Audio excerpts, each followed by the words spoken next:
Hey, what's going on guys? My name's Crav and welcome back to a Forza 6 building and tuning guide. It's been a while. I have been pretty busy over the summer holidays in Australia, so I'm going to try and smash some out for the next couple of weeks as well. Yeah, so if you didn't see from the back of the car, this car is a Saleen S7. This car is a Forza Cult Classic. I remember this being really quick in Forza 2, Forza 3. Even in Forza 4, this car is a really good car in Forza 6. It's not the best compared to like the Ultima and I think some of the other cars as well, but this is a really good lobby car in Forza 6. I have got it, I think, one top 10 somewhere in the R-Class leaderboards, but it's a really fun car to drive, really powerful, and it's got a little bit of grip to it as well. So without further ado, let's get started. So if you haven't got one already, you're going to have to go find a car, scroll to Saleen. There's only one Saleen in the game, which is the Saleen S7.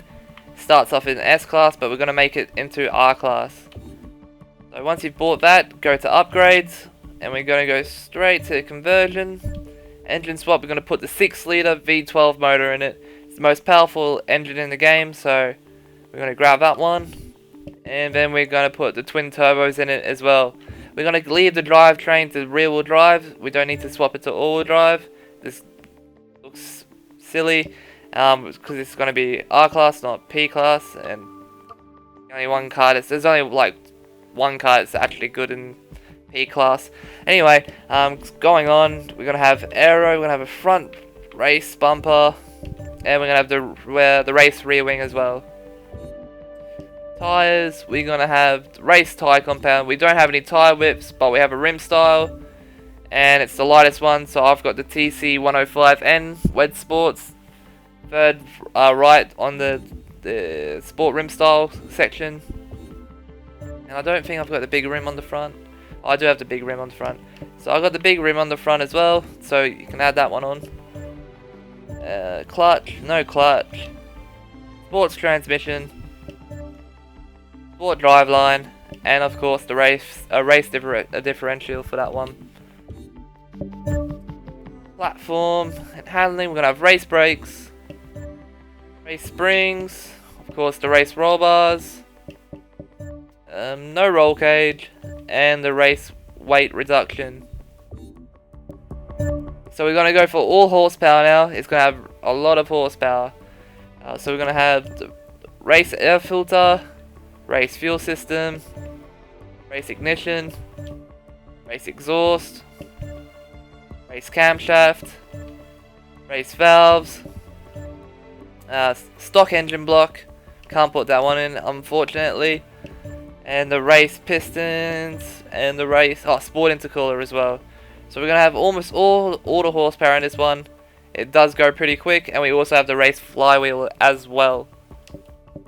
We have the race flywheel. So you're looking for power wise 1,116 horsepower, which is ridiculous.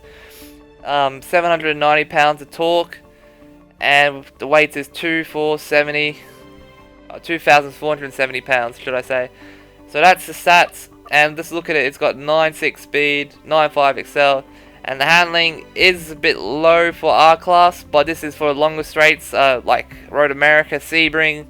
It should work good on Spa, Indianapolis. It'll work really good there, and wherever it's got a big straight. But the car handles quite nice as well. So we're gonna go to the setup now.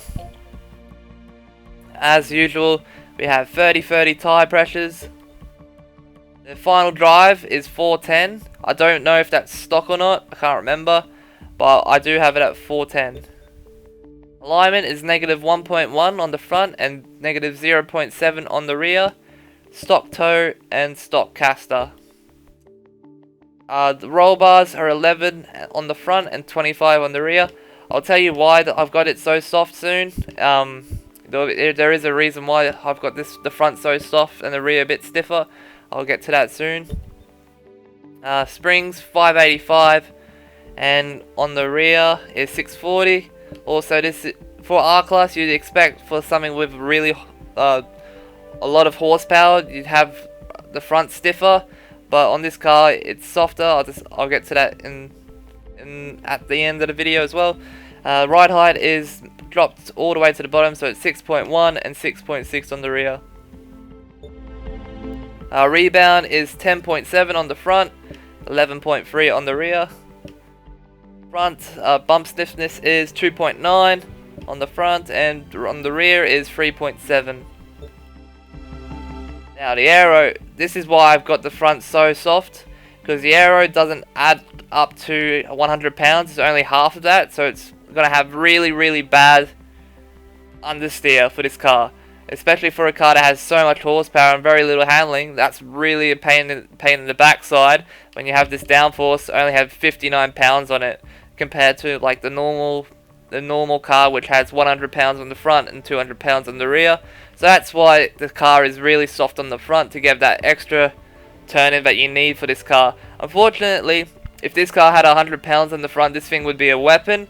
But Forza on turn 10 had thought otherwise, and they thought, oh, let's just put this silly, crappy downforce front wing on it, and that gets only get 59 pounds on the front. So that's why the car's all soft on the front, and you're gonna have maximum downforce on the front and rear, obviously, because it's R class. Brakes is whatever you want. I've got it at 48%, and the pressure is at 140%. So you can have that whatever you want, guys. The brake balance is normally probably the best balance to have it like that, and the pressure is whatever you like. And the last thing is the diff is at 100% on the front, on the acceleration, and the 0% on the deceleration.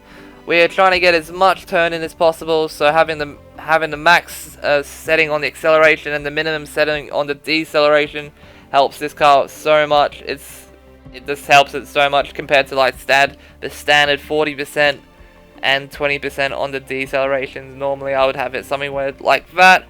This game I've actually normally got all my cars at 100 and 0.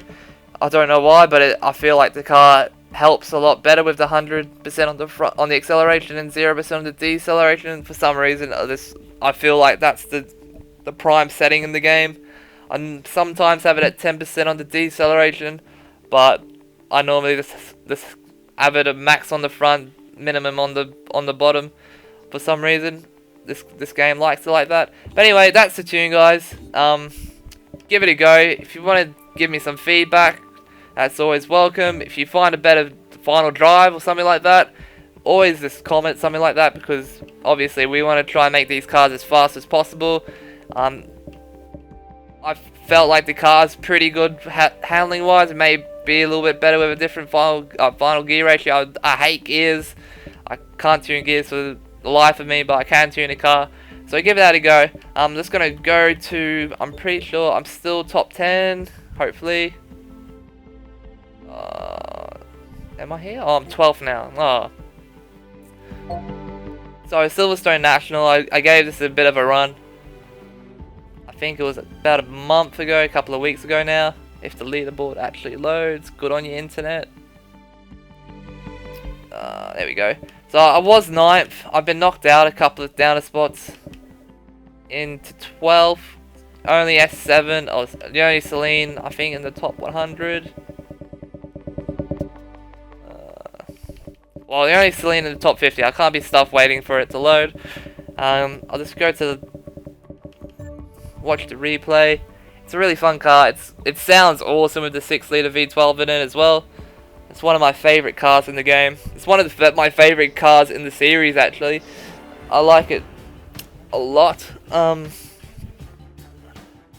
I said at the beginning of the video, I'm going to try and smash out some more tuning guides. I'm pretty sure the next car I'm going to do is the Mazda Cosmo for one of the lower classes, but yeah, I can't wait to do that. Really fun car. So as you can see, it's a really fast car. And coming into the back straight now, it just powers unreal. I'm gonna get the telemetry up. So I'm doing almost 200 miles an hour. Yeah, 180 miles per hour down that back straight. It's unreal.